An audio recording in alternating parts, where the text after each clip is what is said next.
Hey guys, welcome back to another episode of Music Marketing TV. I'm D&D. Thanks for tuning in to Making Beats Part 3. Here in this episode, I'm going to show you guys a bit of mixing, how to make sure your song sounds very good, very high in quality, and sounds professional.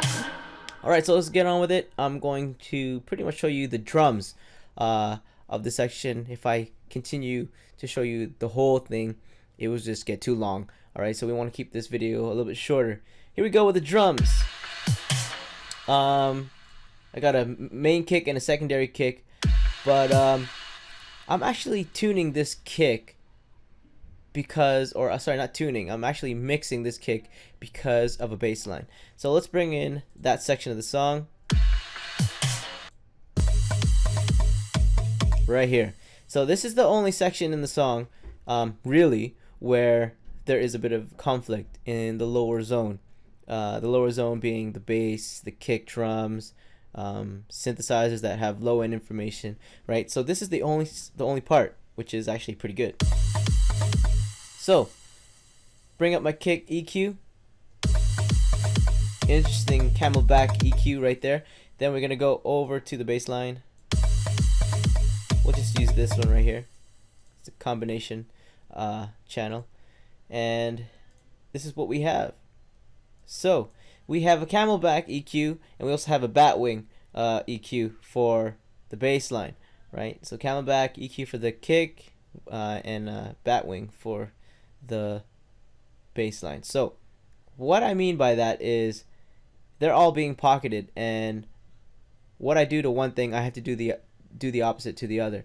So let's look at my bass, my kick drum here.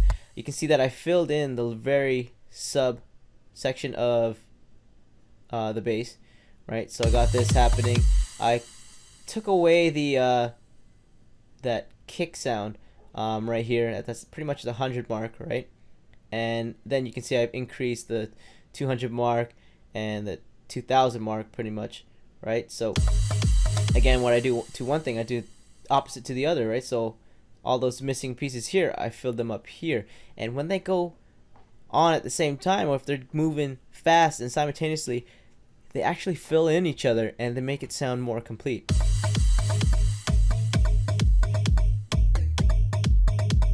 Right, let me take away the EQs for both.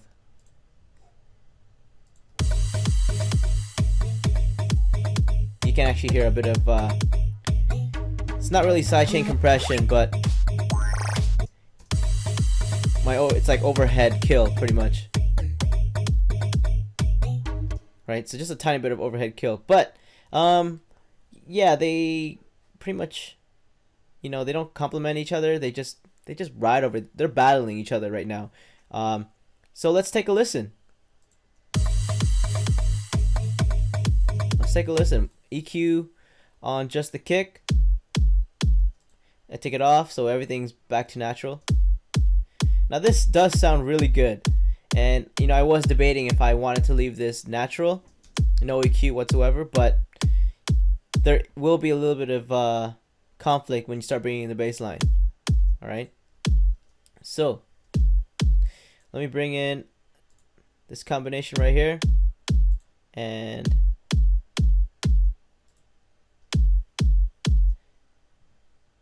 to bring it back here.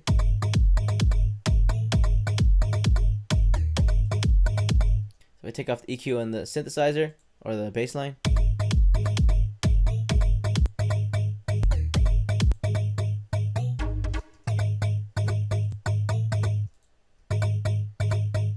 So it is a little subby, but I hope you notice when I press the EQ back on, it gets more MIDI. Especially here, check this out. Right, so that's what you want to do with the kick and bass. That's a typical thing with most mixing engineers, but it's very essential. So create a pocket between your kick and your bass line. So I have a secondary kick here, and I'm pretty much EQing this kick or mixing this kick based off my primary kick that we were just dealing with. So it's a totally different kick entirely. It's much thinner and I just wanted to sound tight, so I added the sound goodizer compression, put in the parametric EQ, and this is what I did to it. I just waved it up, right? So left it natural here, just cut off 60 hertz, right? And just boosted a bit of the 2000 so I get that really high attack, right? Let's hear that solo, right? So that's what I'm trying to go for. That's kind of the approach I'm going for. Let's move on with just the instruments, the drum instruments. I got a snare here. This snare is combined with this snare, and you kind of want to make them just like, you know, just like the bass line and the kick. You want to make those snares work together. So let me bring them both up, and you can see what I did. Slight pockets here, cut off. This snare right here is the hollow snare, the reverby snare, and this one is the deeper 808 kind of style snare. Right, so I just boosted up the 144, took away the 240, and I did the opposite over here, and then I just kind of leveled it out. Didn't want too much of the highs in this snare here, so I just brought down this section here, pretty much 10,000 and down, and I left the 8,000 mark pretty high. Right, so let's move on. Again, just make sure those two snares are working together to complement each other. They're not fighting for sound, for speaker space was what I like to call it. Let's move on. Oh yes, this is an interesting sound. I call it a boing sound. It's a smidgen block sound effect. And when I was trying to do this sound, I was thinking, how am I supposed to make this stand out? And just, you know, you gotta listen to your song over and over again to figure out, you know, how do you mix this thing. And I realized that you need to hear more of the tone than more of the actual clicking of the sound. So that's what I did. I brought out the tone, I brought out the sound, brought out the pitch.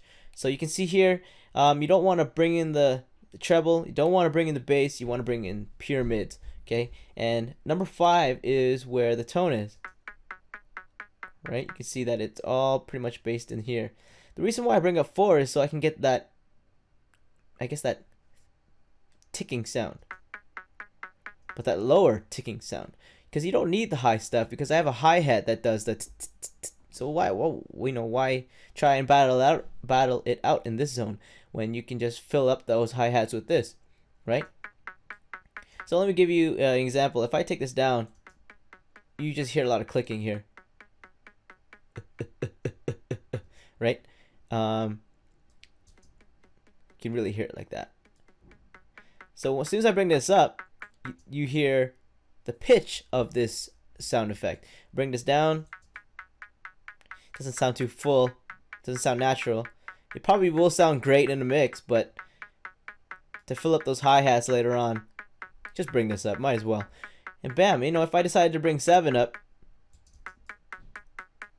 get that annoying sound, but you're not gonna hear that with the hi-hat going. So why mess around? Just bring it down natural, leave it natural, and you're good to go. So that's my slow drums pretty much. Let's move over to the fast drums here. Going to, whoops. So you already heard my kick. Sorry, those are not the fast. Really, the fast drums are right here.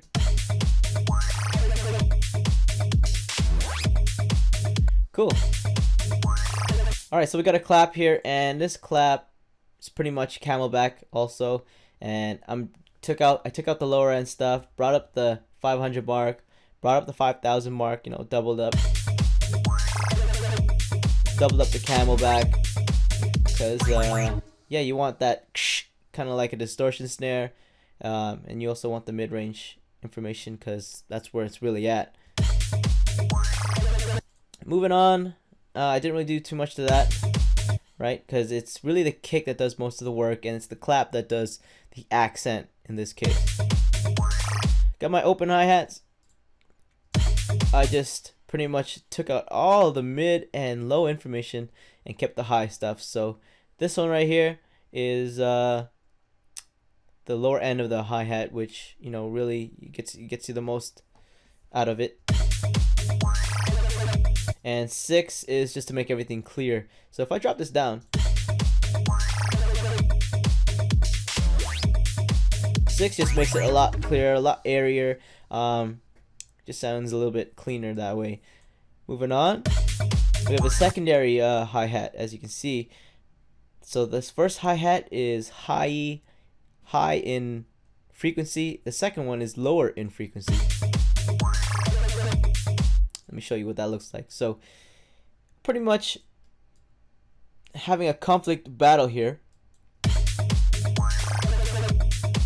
right? Because both hi-hats are boosted up in the same zone, right? But the crazy thing is that they're two different hi-hats and they're not going at the same time. So this is okay, right? You have one hi-hat going on the and counts, another one going on the counts, right? So they're never gonna touch each other, meet each other, unless for the tails, of course. But you know, as soon as they hit, they don't meet. So get a cool sound.